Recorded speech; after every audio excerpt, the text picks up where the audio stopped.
అలాగే మరి ఈ మాట చెప్పడం ద్వారా తన యొక్క ప్రేమను, తన యొక్క బాధ్యతను వ్యక్తపరిచాడు. ఏమనండి, తండ్రి వీరేమి చేస్తున్నారో వీరు ఎరుగక వీరిని క్షమించము అనే తన యొక్క బాధ్యత. అక్కడ బాధ్యత ఏముందండి? తన యొక్క ప్రజల కోసం తను మరి దేవుని వేడుకుంటున్నాడు. తన పడుతున్న ఆ యొక్క శ్రమ ద్వారా దేవుని యొక్క ఉగ్రత వచ్చి ఆ యొక్క ప్రజల మీద పడుతుందేమో అని చెప్పి అతడు అనుకోలేదు.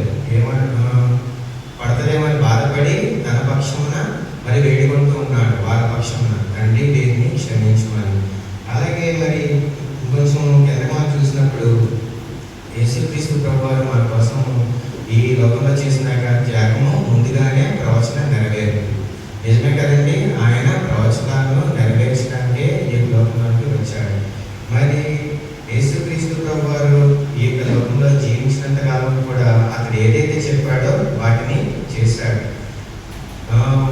ఆయన ఈ విధంగా చేయడం ద్వారా ఏమైందంటే అది ఒక దేనికి నిదర్శనంగా చూపిస్తుందంటే ఒక ప్రాక్టికల్ టీచర్గా మనకి నిదర్శనంగా మనం చూస్తూ ఉన్నాం. అంతే కదండి, ఆయన ఏదైతే చెప్పాడో ఆ విధంగా చేసి చూపిస్తూ ఉన్నాడు. ఆయన మొదటిగా చేసినటువంటి కొండమీద ప్రసంగంలో ఏమని చెప్పాడండి? నిన్ను వలె నీ పొరుగు వారిని ప్రేమించు అనే వాక్యాన్ని చెప్పాడు. అంత మాత్రమే కాకుండా పరలోకమందున్న మీ తండ్రికి మీరు దాసులై ఉండాలి, అలాగే మీరు పిల్లలై ఉండాలంటే నీ పొరుగు వారిని ప్రేమించుము అనే వాక్యాన్ని అక్కడ చెప్తూ ఉన్నాడు. ఒకసారి చూద్దామండి. మత్తయి సువార్త 5వ అధ్యాయము 44వ వచనం. మత్తయి సువార్త 5వ అధ్యాయము 44వ వచనం. ఈ వాక్యంలో ఏమనుందండి?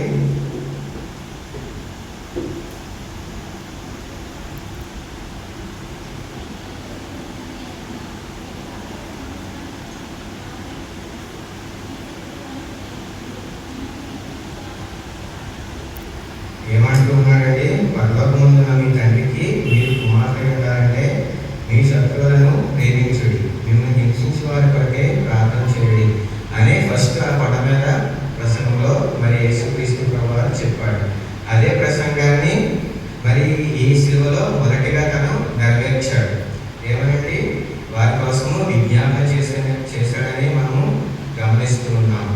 అలాగే ఈ యొక్క రెండవదిగా చూసినప్పుడైతే ప్రవచన యొక్క నెరవేర్పు. ప్రవచన నెరవేర్పు అంటే ఆ యెషయా రాసిన గ్రంథము 53వ అధ్యాయము 12వ వచనం చూద్దామండి.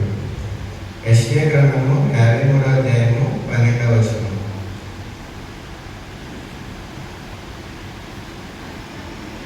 అనేకగా పాపములు భరించు తిరుగుబాటు చేసిన వారి గురించి విజ్ఞాపన చేసిన అనే వాక్యాన్ని మనం చూస్తున్నాం. ఇది యేసుక్రీస్తు ప్రభువారు శిలువ వేయబడక ముందు 7 సంవత్సరాల ముందే మరి ఈ యొక్క ప్రవచనము రాయబడింది.